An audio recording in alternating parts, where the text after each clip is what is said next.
In 1993, Cadillac unleashed a $1 billion Northstar V8, hailed as the engine that would destroy BMW and Mercedes and restore American luxury to its throne. On paper, it was genius. 295 horsepower, cutting-edge tech, the promise of beating Europe at its own game. In reality, thousands of proud owners watched $50,000 Cadillacs become worthless overnight, crippled by catastrophic engine failure just as the warranty vanished. This is the engine that bankrupted owners, and what happened inside GM turned a comeback dream into a financial nightmare. But why did Cadillac gamble everything on Northstar? And how did one flaw bring a giant to its knees? By the late 1980s, Cadillac was fighting for survival. The brand that once defined American luxury had become a punchline, outpaced by BMW and Mercedes in every category that mattered: performance, reliability, and even style. Sales charts told the story in brutal detail. Cadillac's share of the luxury market had crashed from a commanding 60% in the 1960s to just 27% by 1990. The average Cadillac buyer was now 55 years old, nearly a decade older than the typical Mercedes or Lexus customer. Younger, affluent drivers, the future of the luxury market, wanted no part of what they saw as their grandfather's car. The heart of the problem sat under the hood. Cadillac's HT 4100 V8, introduced in 1982, was supposed to be a modern answer to fuel economy rules. Instead, it delivered just 125 horsepower, less than some V6s, and a reputation for catastrophic failures.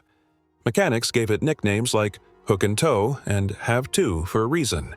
Head gaskets blew, oil pumps failed, and repair shops started refusing the work. For many, the HT 4100 was the worst engine GM ever built. Meanwhile, the Germans were rewriting the rules. BMW and Mercedes-Benz offered engines that were more powerful, smoother, and far more reliable. Their cars handled better, looked sharper, and carried a badge that meant something. Even the Japanese were getting in on the action. Lexus had just launched the LS400, a car so refined and dependable it made Cadillac's lineup look ancient. Inside GM, the sense of crisis was real. Quality problems weren't just a Cadillac issue. Across the company, costly new plants like Detroit Hamtramck were churning out cars with so many defects that independent studies ranked them dead last in productivity and quality. The infamous Cimarron, a rebadged Chevy Cavalier with a Cadillac badge and a luxury price tag, became a symbol of how far the brand had drifted from its roots. Every market signal was flashing red. The luxury segment was exploding, but Cadillac's sales were shrinking. Affluent buyers who once wouldn't have dreamed of driving anything else were now flocking to European and Japanese showrooms. For GM, incremental tweaks weren't going to cut it. The only way out was a moonshot, a technological leap so bold it could silence the critics and put Cadillac back on top. That's how the billion-dollar Northstar project was born, not as a luxury, but as a last-ditch gamble to save an American icon. GM's answer to Cadillac's crisis was a moonshot, a billion-dollar, all-aluminum V8 that looked like something out of a European engineering lab.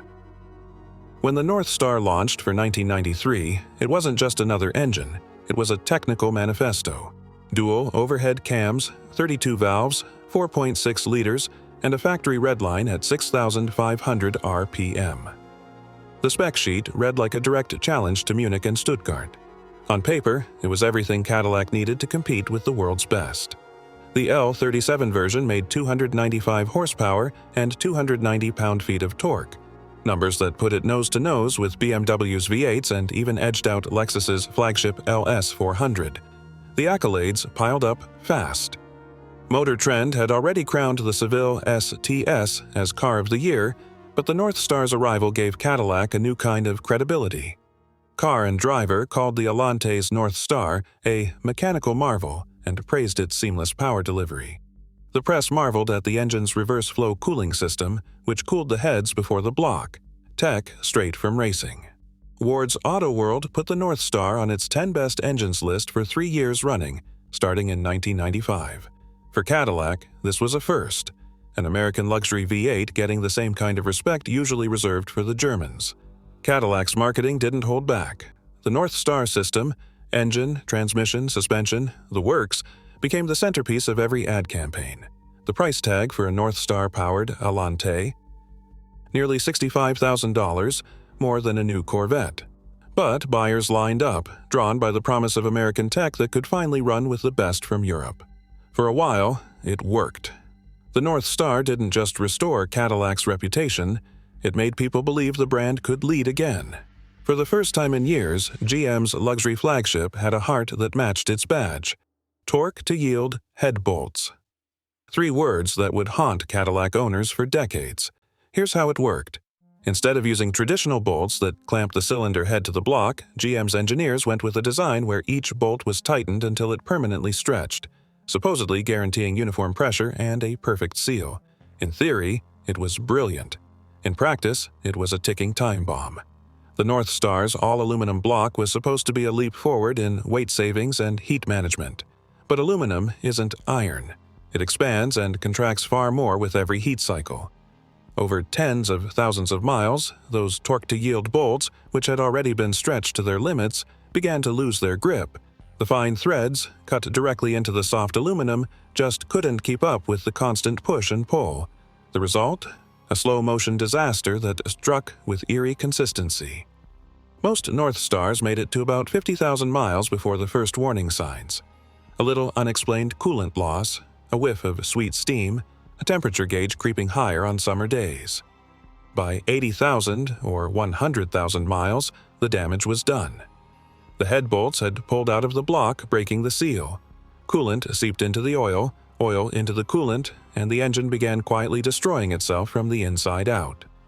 This wasn't just bad luck or poor maintenance. The numbers tell the story. Field data showed failure rates spiking right after most warranties expired. Service bulletins quietly circulated to dealers, but the root cause was baked into the metal from day one. Cadillac's billion-dollar marvel had a flaw so fundamental it was only a matter of when, not if, the engine would turn on its owner. Fixing a Northstar wasn't just expensive, it was financial quicksand. The moment those headbolts let go, owners faced a bill that could make even a Mercedes tech blush. The only way to repair the engine properly? Pull it out of the car entirely. Shops quoted anywhere from $4,000 to $6,000 for a head gasket job. And this wasn't on a $50,000 luxury flagship anymore. By the time the engine failed, most of these Cadillacs were worth maybe $8,000. The math didn't work. Owners were forced to choose between pouring half the car's value into a repair that might not even last or junking a vehicle that looked showroom fresh everywhere except under the hood. Dealerships didn't want them. Used car lots called them toxic assets. Even mechanics started refusing the work, knowing that a Northstar head gasket job was a gamble, one that could easily come back to haunt them if the repair failed again. And the pain didn't stop at the repair shop. Try to trade one in, and the offer would barely cover a set of tires. The market knew. A Northstar Cadillac was a ticking time bomb, and nobody wanted to be holding the keys when it went off. As for GM, the official story was simple: you didn't maintain it properly. Service advisors handed out blame along with the estimates. Missed an oil change? Used the wrong coolant? Sorry, that's on you. Even owners with perfect service records found themselves stonewalled or offered a goodwill repair that covered only a fraction of the cost. Some got lucky and landed a full fix, others got nothing but a shrug. There was no pattern, just a corporate shell game where the rules changed with every phone call. Meanwhile, GM kept building and selling Northstar-powered cars, never warning new buyers about the landmine buried under the hood. For thousands of loyal customers, the Northstar wasn't just an engine. It was a betrayal, one that turned the dream of Cadillac ownership into a nightmare of bills, blame, and broken promises. By 2005, GM engineers finally overhauled the Northstar's weakest link. The old fine thread head bolts, those infamous torque-to-yield fasteners that had turned aluminum blocks into scrap, were scrapped for a coarser M11 by 2.0 thread, borrowed straight from the LS6 playbook. These new bolts dug deeper into the block, spreading the load and resisting the relentless push-pull of thermal cycling. The difference was immediate. Warranty data and shop records from 2005 onward show a dramatic drop in head gasket failures.